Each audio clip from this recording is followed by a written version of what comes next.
what you've been getting up to. In fact, I had a spooky thing because just before you come in the studio, I had to record a choir, and I said, this is a bit of a change because I've got the bug lads coming in. She went, they did my house. They got rid of my ants. I'm glad we got rid of their ants because we're really struggling to get rid of ants just lately, aren't we? They're like super resistant to anything. Yeah. Oh my God. Yeah, but well, that's good. We seem to be like in a pocket of resistance from the ant. Yeah. The ant people. It's like the ants are marching. It's a strange one, that. But yeah, at least we got rid of their ants, so Yeah, she was really pleased. So what you're up to then? Well, since the last time, just before Christmas, I think we came in, wasn't it? We had a little daughter with us. Chris and Ricky have been gallivanting around the world. It wasn't gallivanting. You were gallivanting. We were working. No, you weren't. Kind of. Gallivanting. 6 weeks of working in the sun. It was hard work, I'll tell you. No, but so they were away for like about a month, at least a month or so between them. I was sat in the office putting orders in boxes for our online store, which is flying, thankfully. Really? Yes, because that's what we was talking about that last time, wasn't we? You wondered where to go and stuff like that. It's been getting better and better. Really? In fact, we've literally just opened up to the USA and Canada as well now. The crazy thing about this whole scenario, not to get too political, but as a Brexiteer myself, Brexit's biting me in the bum, Bri. Really? Yeah, that's a sentence I'd probably never thought I'd say. Really? But yeah, because it's so hard to send stuff 26 miles across the channel, all over to Ireland. We've got loads of viewers in Ireland who watch our YouTube channel. Loads of people want to buy our stuff, and we can't sell it because it's in Europe. And it's absolutely let down by our government and the governments of the European Union. It's just a joke, really. Will that change with what's going on in Ireland recently? They've just said it's going to open the borders and stuff like that. Yeah, maybe it will change, but that's only to Ireland, isn't it? So it won't affect the rest of Europe, I guess. But it's so much easier. We can sell things to America. We've discovered like that. But not to France. So if you sell to another country, do you have to get a separate license out and that to sell? It's not so much that. It work? It's the postage, isn't it? Basically, that's what you got to sort out. And plus, some places you'll have a trade thing with, like a trade agreement between the countries, so there won't be no tax to pay on it. Some places will be a certain amount of tax on certain things. It's all a bit of a big learning curve as usual, like everything in business, but we're getting there, and if it means we haven't got to sell anything to the French, well, and also as well, we've got to be careful because certain products like rat poisons and stuff like that, they're not registered in certain countries. So the rat poisons that we sell, we don't really use much rat poison ourselves. We mainly use traps, but we do sell rat poisons to customers. We can't sell them to America because they're not registered over there. So we have to kind of just make sure we're doing everything legally. The crazy thing is, it'll be the same product as well, won't it? Yeah. But every country has its own licensing laws and certification and things like that, and that's what causes lots of problem in our industry, just in the UK, doesn't it? Yeah. Next year they're taking away the best thing for treating wasps, and all the alternatives are terrible, really terrible alternatives. But because it costs like £1 million to change the label, you can't do it. People, it's not viable for the companies to do it. So that one product, it's brilliant. It's absolutely brilliant. We've tried other alternatives in the past, and we get getting callbacks after callbacks, don't we? Yeah. And now they're taking that from us. So it's like, what do we do? Yeah. Just get a flamethrower under the wasp nest or something. I don't know. Luckily for us, I mean, if we have a good wasp season, it's a nice little Brucey bonus, like, you know, if we get a load of wasp calls, but we don't really need it, do we? No. You know, I mean, it keeps you busy. It keeps me busy, and even though I'm terrified of wasps, as we all know. It does give me and Ricky something to be joyful about, though. I think the first wasp job I had last year, 2023, the first wasp job I had, I got stung twice on my belly. And that set the precedent for the year. I was literally terrified all year then from then on. I was just like, it was one of those, a hot day it was, and I was like, I'm not going to put my bee suit on, it's too hot, I'll be alright. And I immediately regretted it, and I was like, there's a wasp up the top, ow! Yeah. So when you expand, do you have to be very careful that, obviously, you don't want it to explode, you want it controlled, don't you? So do you survey which country to go in and then think we'll try there, and then if that goes, we'll try here? It's mainly down to the analytics. You know, everything's analytics now. I could literally spend a day fact, I could spend 7 days a week just looking at our analytics from different platforms and Instagram and Facebook and YouTube. And it's kind of, you just got to just go for it sometimes, bro. You know, that's you can try and do as much research as you want, but in reality, whether it works or not, it might work on paper. Whether it works in reality, you just got to suck it and see, as they say. Yeah, a large part of our YouTube viewers are in America, a massive amount. Hence why we've tried to open up the store to America. Somebody will watch our video. We're using this certain type of trap, and they'll be like, "I want that. I'll click that. I'll buy it." That's it, you know. But like Chris said, somebody from France can't do that. It's only over there. So he's been gallivanting off. So he says it's work. So come on then. What's he been doing? Right. Well, you know how we have our pest side of the business, and a part of that is removing bees, rescuing the bees, and then making honey and stuff like that. Well, Ricky went and tried, because we've got our other YouTube channel. So you've got Pest Interceptors, but you've also got Hems's Holistic Honey, which is basically all our bee work we put on there, and the process of making honey and all the rest of it. So if anyone's interested, that's where you want to go and find us. But part of that is we want to, because Ricky, my son, is half Honduran, I should say, half Honduras. So he went and saw his family. He was over there for about 6 weeks in total on it, via Miami, where he got family as well. And I went to Mexico. So while I was in Mexico, I was looking at stingless bees. Believe it or not, they're actually a thing. I wouldn't mind them. I'd be all right with them. You'd be great on that. I'd be happy with them. Why don't you? You should have brung some of them back, and you could. Well, I bought some honey. Bring some as a pet. I did bring some. I mean, they're amazing little creatures. You know, and they'll still attack you. Really? They'll still attack you. What are they going to do? Kick you? Well, there's that many of them, because they're tiny as well compared to our bees, right? And they'll come out, and like our bees, because they're kind of distant relatives, they'll go for the CO2 in your breath, which means they get stuck up your nose and your throat. They're trying to suffocate you then. And people have suffocated. Really? They have actually killed people. Actually true, you're making that up. So the man told me when I was working hard. So instead of stinging you, they're going to suffocate you. Can you imagine being born a bee and they go, "Oh, no sting. This is crap, I got no sting, what am I going to do?" Oh no, I'm going to pummel them to death. I'll just annoy them to death. But Ricky actually went and looked at some honeybees there, but some of the colonies were actually these killer honeybees, as they've been nicknamed, which was I don't want them. No, we don't want them. They are super aggressive. I mean, we've dealt with some in this country that are, I think, just as aggressive. But he went out. Oh, was that Africanised honeybee one? One of the first ones you did? That was crazy. That video was I got hilarious. Stung to bits. I looked like I got boxing gloves on 2 days in, because they were just non-stop. But these killer bees, they're like that all the time. That was just like a really unlucky bee colony that we found that was extremely aggressive, we think. But these bees, they're on a different level, like, you know, they're all like this. And Ricky, when he'd got a bit of a hangover, hadn't he? And he went out and they got him on the head. He'd only been there 10 minutes, and then he got stung on the head. His head was out here like this.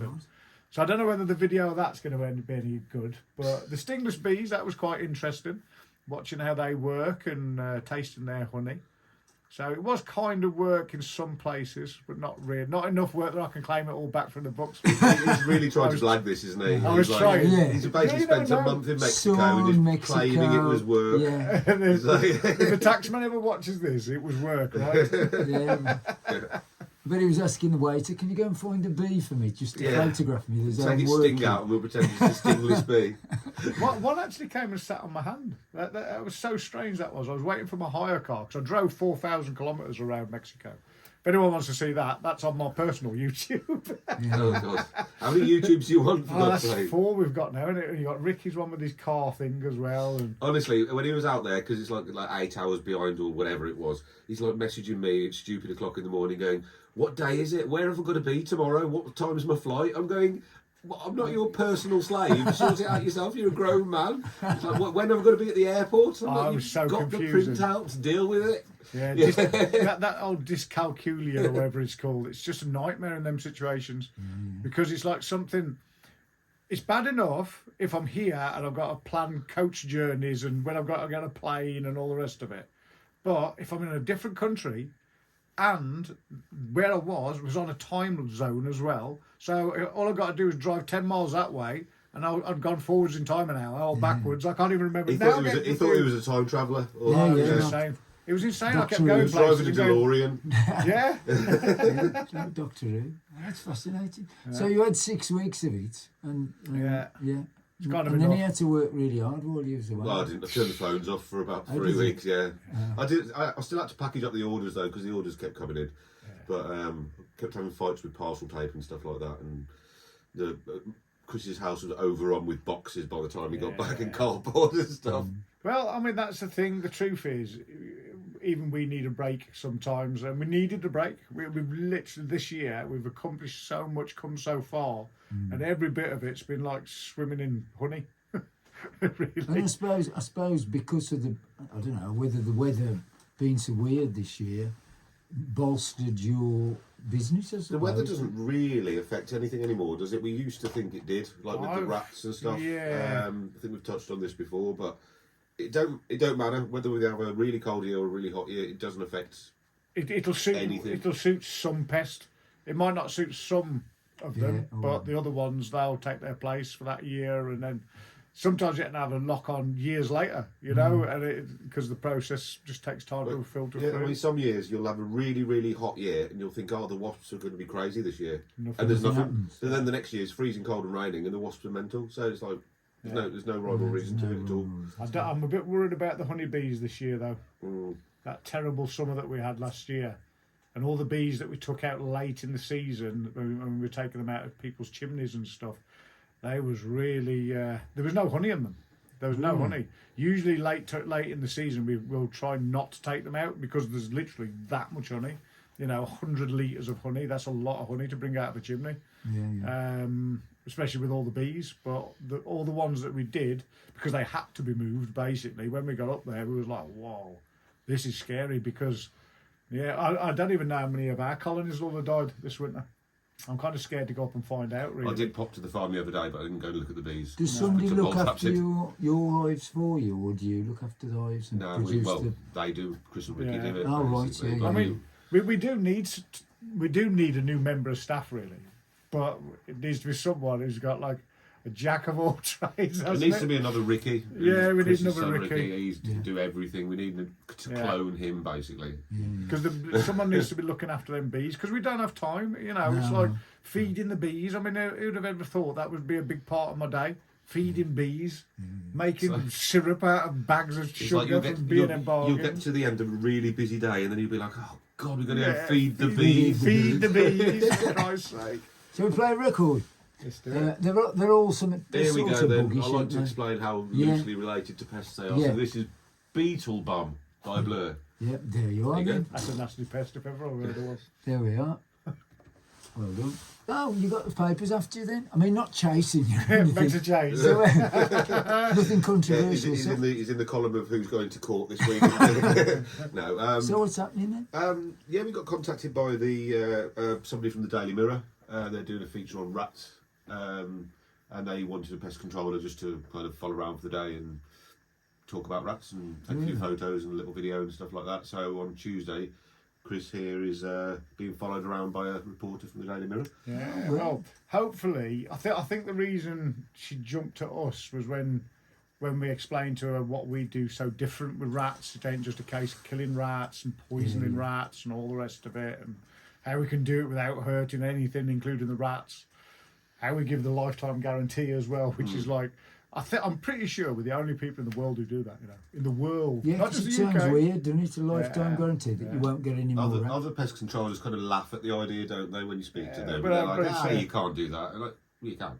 Yeah, we do it every day, and we've never had to give any money back. Yeah, yeah. In fact, he's got so busy, Bri, that what we've ended up doing now is me and Ricky, we block out a whole week and we go and do our rat-free guarantees all around the country. This week we've got 5 booked up already, You've got haven't 5. Milton Keynes, Leeds, High Wycombe, Walsall and some I can't remember.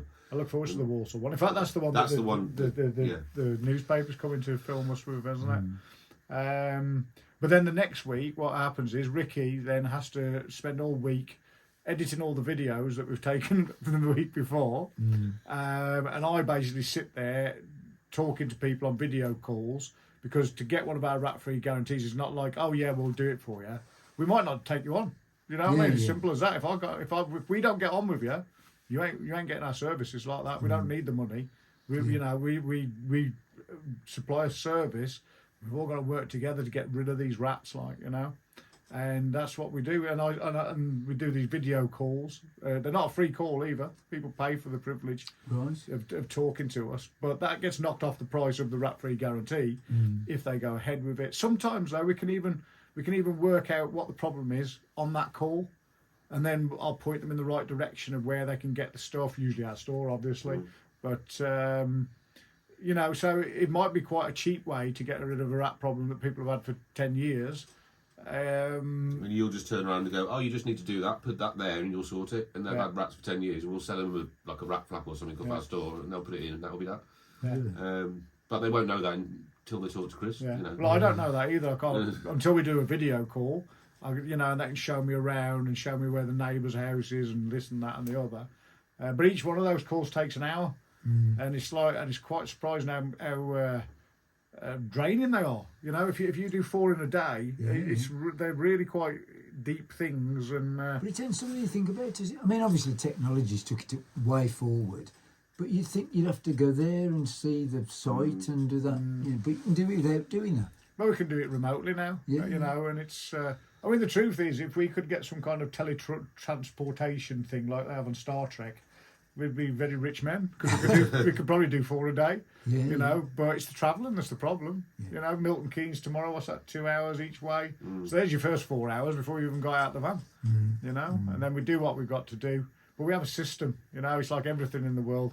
If you've got a system and a process and you follow the process and you've got it down to a fine art, usually they're okay. Unlike the one we did in Sheffield where we was the other day. Oh, I sent him a message about early afternoon, how's it going, guys? And he just sent me a voice note back. Horrible. Absolutely horrible. So what went wrong then with that one? It was just really complicated. It was an 1800s building up on the side of a hill.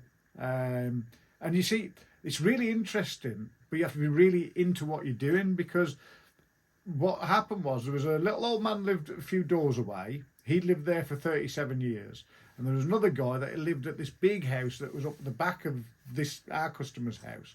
And that was like, that had been there for centuries, and the road was used by the stagecoach and stuff. And that's why there was a certain bend on this little bit of a road up to this house. And it all kind of started to sit into place. And what they'd had there, what we discovered from these 2 old gents was there was a big major double sewer put in that was dug in behind our customer's house. But our customer's house wasn't one house. It was actually 2 houses originally.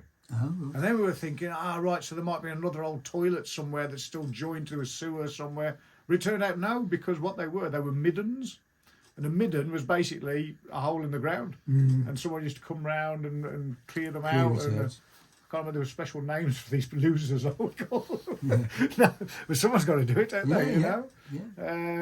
Yeah. So it was a really interesting job. And we cracked it in the end. And for once, I'm always saying to customers on the phone, right, rats never climb up a wall, up some ivy into your loft. It never works, never happens. 16 years we've been doing this now, Mark, believe it or not. No wonder he looks old. But 16 years, and this was the 7th job where the rats was actually coming up on the outside of a wall and getting in. Oh, right. Yeah. It did have a link back to the sewer, though, because it nearly always does, because even rats outside, they're usually getting out of a broken sewer down the road somewhere. So we found that problem. He's going to sort that out with the water authorities. We blocked this hole up in his loft and blah, blah, blah. But it was a long 12-hour day. You were there all day, and then the next day they went to Preston to do another one. They were there like an hour and a half. Yeah, it's like it's just. You never know. You never know. But of course, you can't think, I'll do 2 jobs that day, because you don't know what the first one's going to be. Yeah. And of course, it's like everything else. It's like the kiss of death, isn't it? You say, this will be an easy one, Rick. Yeah. And then something happens. Yeah. So because you're so unconventional in a way, how are you viewed on by competition, really, I suppose. I don't know really. The haters hate, I say. They don't talk to you. Well, it's like we go to these pest control exhibitions and stuff. There's like 1 or 2 a year, and we go there in our t-shirts and stuff like that. And obviously, the last year or so, we've had people coming up and tapping us. Oh, I see your videos. Oh, yeah, they're really good and all that kind of stuff. But then you see other people just looking at you going, I know who you are. It's no I know wonder. who you are. The truth is, what we find is the people who admire us and like us and all the rest of it, they're usually on the younger side, which is who we're targeting anyway. Because pest controllers as a whole, I'm going to add to the hater list now. There we go. Well, I don't care. The truth is, they take the easy route. It's dead easy to go out, charge someone 300 quid, put some poison down, say goodbye. You know, that ain't really the job, is it? And of course, what we're doing is we're informing the whole world via YouTube and now the Daily Mirror. Hopefully, that'll be a good article. You never know until they print it, do you? Because we want people to know this. We want this out there that putting poison down, not only is it wrong, illegal, kills the environment and everything else, it doesn't bloody work. You know, it works for a bit. It's like putting a sticking plaster on a stab wound, basically. Yeah. You know, poison will get rid of the current problem for a bit, but it ain't going to stop it for good. And people just keep paying people to come out and put poison down month after month. Well, it's pointless, isn't it? And that's why they don't like us. And the other half, there are a few of them that will stand there in front of me and say, "Oh, you're a con man." And I'm like, well, how can I be a con man? We give a money back guarantee. It's there. Do you know what I mean? If I was a con man, we'd have people after us left, right and centre, but they don't, because we solve the problem. And we don't have to worry about that. I think I don't have restless nights. A lot of it's jealousy, isn't it, really? Yeah. Because they all know our YouTube channel, and they've seen how successful it is. And a lot of it, most of it is jealousy, I think. Yeah, it's one of them industries. It's like a bunch of big kids, a lot of them. You know, it's like being back at school a bit, like, you know, that kind of mentality. There's a lot of them are all just like, they're like going out shooting stuff, don't they? And they put pictures on Facebook of all the dead things that they've shot and stuff like that. And we're like, there's no need. What's the point? If you don't have to kill something, don't kill it. Yeah. You know, we love animals. You know, I used to have pet rats, for God's sake. You know, I don't like killing rats, but if you can do it without killing them, then do it. Yeah. I mean, if people haven't heard your programme before, that's your philosophy, and it's absolutely. It's like the end result is if you can't do it any other way. I'll happily kill wasps all day long, by the way. Yeah, they don't care. Wasps don't care. Well, let's see how that goes, though, for the next few years. Oh, God, yeah. When you have to start lassoing them and taking them out one by one. Like Indiana Jones. So I mean, coming back to that, why did the government then ban something that works? Why is it? It's not so much they're banning it. What happens is, sometimes with insecticides, it might have the connotation of it's causing problems to bees, maybe, or something like that. I don't really know. But usually why something gets taken away from us is because they have to keep changing the labelling, is it? It's the registration. The registration. I used to work at a pest control supplies company, and the amount of hoops they have to jump through and money they spend to register a product. Then they have to do it regularly. They have to update it all the time, and it's hundreds of thousands of pounds. Like, so, if the product manufacturer can't afford to do it, they'll just take it off the market. Yeah, and that's as simple as that. It's down to money, really, and just loopholes and rules and red tape and stuff like that. That's all it is. And then we have to suffer because of the best products we've ever used for wasps we can't use anymore. Yeah, because all the other ones. I mean, the wasps get pretty big and angry anyway, don't they? They get pretty angry, right? But the good thing about this dust that we use at the moment, Ficam D it's called, it's designed that it doesn't actually antagonise the wasps. All the other products are actually, I think they're technically called antagonist things, aren't they? Like a fly spray or something like that, or a flushing agent. They're classed as antagonists. And so that's what you really want, isn't it? To be stuck in a loft with 50,000 really angry wasps, and now you're going to antagonise them. I call them names. Keep prodding them. It's like... Just keep smacking on the wasp nest. Perhaps there'll be a dead pest controller and I'll change their minds, who knows? Yeah, it must be incredibly frustrating because you know it works. Well, they all know it works, and yet it just that sort of that's the biggest product in the pest control industry to be taken off the market that every pest controller uses. There's been other stuff been taken away in the past, and everyone's been like, oh, well, there's something else to use, but this one. Massive. They took away its big brother as well, didn't they? The wet version, 5-Cam W. That was like an amazing insecticide, so powerful and stuff, and it's just gone. You know, and when you've got resistance with bed bugs and things like that and fleas, sometimes you'd need that. You know, it wasn't to be used all the time, and perhaps that was part of the problem because people do use it all the time, and it's like. That stuff as well, a big pot of it costs about £30, something like that. And if you're using it correctly, like we do, right, that one pot will last us a whole wasp season. Because all it needs is just a little, that's all it needs, a little in the nest, in the right place. And then, yet you see other people down, we've seen them down at King's Swinford where we get deliveries, haven't we? Like literally pallet loads. A pallet load of this stuff. And sometimes you'll turn up to a job where another pest controller's been out, and you'll see all this white powder all over the wall, everywhere. And they're like, why are you doing that? Yeah. All it needs is a little bit of thinking, a little bit of time. Just put the insecticide where it's supposed to be and how it's supposed to be used as well. And that's it. That's all you need. Just that little... Spray it in then, bro. Should we play another song? Let's do it. Okay, what's this one? This is obviously... Anything by Sting. Sting is obviously... and I suppose Fields of Gold, Bees, Fields of Gold. Yeah, that's true, yeah. Clever stuff. Stingless bees. Clever stuff. I know about them. Here we go. Okay, back with the lads. We're going back to Mexico, aren't we? Yeah, well, I'd love to. Well, apart from when I got arrested by the... not arrested, sorry. That came out wrong. No, you didn't get arrested. When I got robbed. No, sorry, it was very similar. Listeners. It was when I got robbed by the police. Yeah, I got Really? robbed. Yeah, 8 of them jumped me, man. You're joking? Yeah. All with guns and everything. What was you doing then? I just went to go and get something to eat. And honestly, Mexico, some rough places in Mexico, mate. Yeah. Honestly. And it's like, when I do these road trips, see, when I stopped drinking 4 or 5 years ago, it was like, right, well, what do I do every Christmas? You know, we all know what it's like around here for drinking at Christmas, and it's kind of the whole point of Christmas is drinking and getting drunk. So I started going on these road trips. And when you do those in Europe, you can literally be driving along and go, I'll go there, it's on the coast. It'll be a little fishing village or a resort or something, won't it? Not like that in Mexico.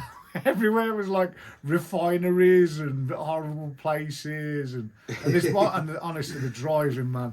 I did 4,000 keeps sending me like messages, like voice notes, going, "I'm terrified. It's pitch black and I'm driving. I'm terrified." And then he sent me a video of this hotel he was staying next to an oil refinery. Yeah, but it opens your eyes, mate. You know, to see how these people live, and that they're literally this one place was. Half of it was lit up just by the burner. You know, they burn off the gas from the refinery. The place stunk of diesel and fuel and stuff. And people live like that every day, man. Yeah. Every day they're living in that kind of squalor, and they don't even know. They don't realise. I suppose it's just normal for a minute, so they just accept it. Absolutely.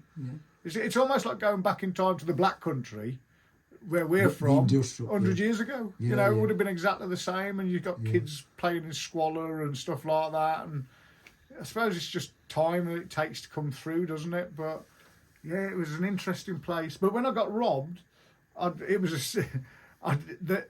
always tell you on YouTube, right? If you watch any videos, don't drive in Mexico at night, right? And I was like, well, how bad can it be? Oh my God, it's quite bad. What was bad about it? What was so bad though?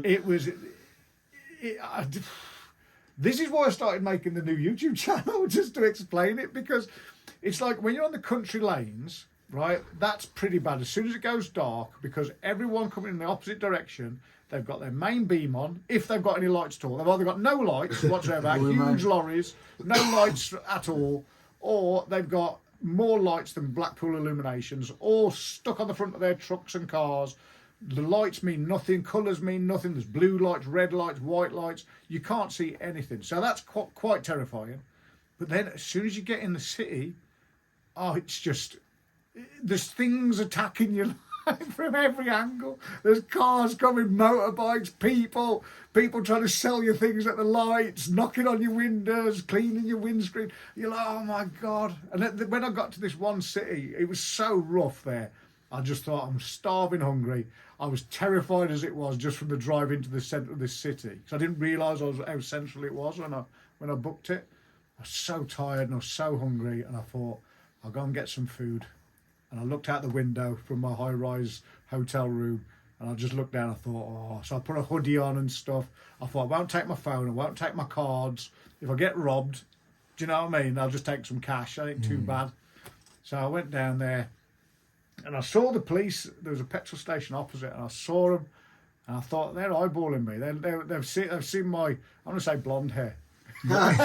So. They've seen my lighter coloured hair, and I stuck out like a sore thumb in this city, because they don't see Europeans in these and Americans in these places where I've travelled to, and I saw him eyeball me, and I went across, and I spent an extra half an hour fannying about, messing about, just trying to pass some time. Then I came out, and as soon as I came out, I saw the woman. She was let's go. And they all jumped on because they all drive these pickups. And the pickups have got massive machine guns on the back. Massive machine guns. You know what I mean? It's no joke, man. Tell how cleverly is it? We don't know cleverly at all. And I saw them, they followed me down, and they waited for me to cross over and get in a little dark little bit of the street. And they screeched up, all the flashing lights. They all jumped out, surrounded me, started asking me questions, where you're from and all that. What did they give the reason that they stopped you though? What was They had big guns, man. Yeah, no, but surely they're meant to have a reason. What are you going to say? What's your reason?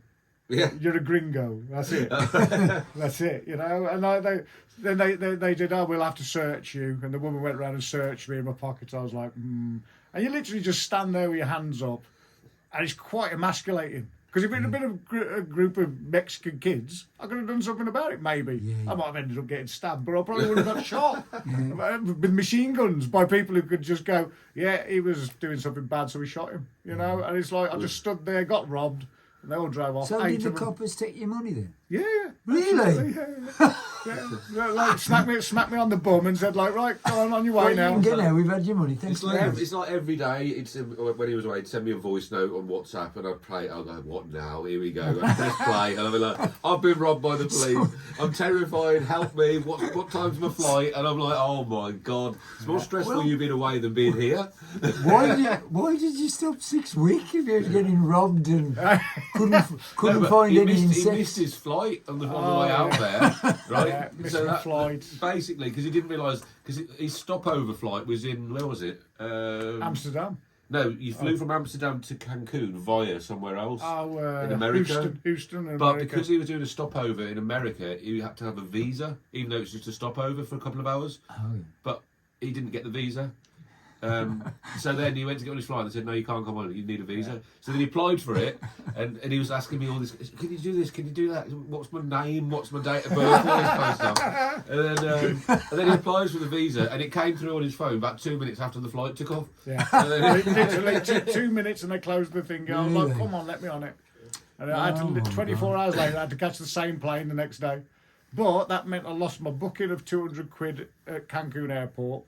So I had to pay that again, and I had to pay for another night in Schiphol airport in Amsterdam, so that was another €160. And I was like, oh, this is shaping up to be a great trip, this is. And then on the way back, they lost my suitcase. Oh god, yeah, he didn't have a suitcase for a week either. And I got stranded in Amsterdam again. I was stuck in Amsterdam for 36 hours. I can't remember a great deal of that though, but we won't go into that.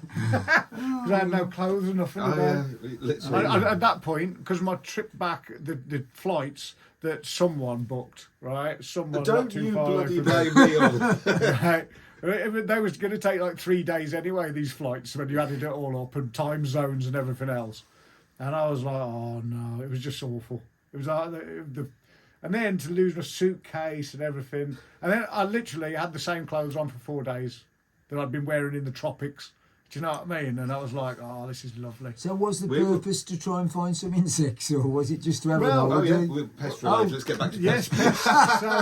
So really what I wanted to do was get like loads of videos of different pests and, I don't know, cockroaches and things like that. That's what I wanted, so we could put them on our YouTube channel, shorts and things like that. And I'm brilliant at spotting like beasties and little insects. There was hardly anything in the whole of Mexico. I saw some amazing sights, some pyramids and stuff like that. I saw some stuff, but pest-wise, they're very pest-free in Mexico. Blimey, so there you are. The pests are scared. We're not going to open Pest Interceptors Mexico anytime soon. Not yet. No. Okay. Maybe Stingless bee honey. Let's see. Yeah. I'm still in talks with them about that. Back with the and we've found a pest, haven't we? Oh yeah, well sort of. Let Chris describe his incident in Mexico. He made friends with a reptile of sorts. Don't know if it's classed as a pest. What happened, Chris? Well, I'm glad they don't have them over here, I'll tell you. I'd been swimming in this lagoon literally half an hour earlier. And it was my last day there. Sorry, it was the last day I had my hire car, my poor little battered little Nissan or whatever it was. And I've gone out there and I found this road and I thought, I'll go down there. It's going to be lovely. I had to pay to go on this road, right? And all I did for 4 hours was get shaken to bits, just literally pothole. I saw that video he sent me. Very like Lower Gordon, isn't it? Well, it'd be like going to swimming in Netherton Reservoir, right? And then getting out of Netherton Reservoir, looking back in and seeing a 30-foot-long crocodile or alligators. I think they're alligators. You said alligator, yeah. Alligators over. It was a monster, mate. Really? And I'd been swimming in there literally 20 minutes earlier, like just doing my little breaststroke around, play that fit nowadays. Did you get a video of that? Yeah. It's all to come out yet on my new YouTube channel, Christan Hems. Here we go. That's what you want. Just a YouTube plugger. Yeah, well, it's going to be good, I think, because I didn't decide to do this until I was like 4 days into the adventure. And then I thought to myself, I've got to show people, if they're thinking about doing a road trip around Mexico, they need to watch what it really is like. Never mind getting robbed by the police officers. The roads are just insane. They're insane. And they're obsessed with speed bumps. You can go down a road that's just pure potholes, and they'll have a speed bump in it. And not just one, there'll be six in a row, just to slow you completely down. And all these lorries on the roads, and it was insane. And I think it might be a hit. You never know, dear. You never know. But I took some exciting videos of me being terrified. Let's put it like that. Because you said you won't expand into Mexico. So no, maybe not Mexico. No, no, not enough pests. America and. Well, like we said earlier, the online shop is now open to America. Is it America and Canada? In Canada, I believe. Yeah. We haven't yet to have an order from them. It's only been set up for a week. It was only been a few days, so I'm looking forward to that first. Is that first? Because when we get an order through, his phone it sounds like a cash register. It makes a noise like a cash register. Oh, right. The first time we get that cash register noise and it says USA, we'll be like, yes. Come on. So maybe Europe. Very quickly, what's expected now this time of year in terms of what you'll be doing? Cluster fly time of year, yeah. As it warms up, like. Yeah. As you get into spring, isn't it, usually? Yeah. You see, it's all dependent on the weather. So what you'll find, if you've got a cluster fly problem, what you'll find on the sunny morning, on the sunny side of the house, you'll see loads of flies on the outside of your house. And what happens is when it goes cold, they'll go back in your loft or in your window frames, and that's where they live. Yeah. But every year, it gets worse and worse and worse. Because what they do is they'll leave in the spring, they find earthworms in like manure heaps, things like that. They lay little eggs on the earthworm. The eggs hatch out as a little maggot that lives inside the earthworm, believe it or not. Ooh. Right? And literally kills the earthworm just at the last moment. Like eats its brain, the last thing. Have they got a brain of earthworm? I don't know. I presume they've got a little brain. But they eat the bits that doesn't kill it straight away, basically, to keep it longevity. And then basically they hatch out as an adult out of the earthworm, go and mate with each other, and then they go back to your loft. So every time they find their way back to where they came from, even though they've just hatched out. It's bizarre. And it's a different fly. So Mummy and Daddy die, I presume. Mummy and Daddy fly. They die. But the offspring, they kind of know where they came from, and they'll go back to your loft. And of course, every time, each fly times itself by 100, 500, I don't know how many babies they have. But yeah, so the quantities increase every year unless you do something about it. And they used to live like in hollows in trees and stuff, but a nice big loft, which is perfect for them. And of course, with this central heating, that'll be the next thing we have, won't it? The next big influx of calls. Well, we've got our own products coming out as well soon. Oh, right. Yeah, our own range of insecticides for smoke bombs. Because what you do is you use like a residual insecticide where the flies are getting in, like underneath your roof tiles and your windows, places like that. You can use a wet spray, but then you also use smoke bombs to kill the majority of them off when they're inside the loft, you see. So, yeah, so that's going to be interesting. We get our new products. And our little Pest Interceptors logo on these little smoke bombs. Fantastic. Yeah. So are these things that you've devised yourself? Well, we're in discussion with, where Just it's- suppliers, basically. They do suppliers. own label things for people, and you just send them over your logo and they whack it on the bottle, and Fantastic. jobs are good. Great stuff. So if anybody needs to find out about you, obviously you've got loads of places. What's the best thing to do? The best one is the YouTube channel, really. So if you go onto YouTube, type in Pest Interceptors. I think we've nearly hit 61 million views now, I think, something like that. 61 million? Yeah. So that's where to go for all the videos. Obviously, we've got our website, www.pestinterceptors.co.uk. Email help@pestinterceptors.co.uk, and whatever your email address is, which is what? Well, they can Black call Country Radio. info@blackcountryradio.co.uk. Yeah, send us in some questions. Any Yeah, questions? we can Yeah. send some stuff in through. Yeah. And Great stuff.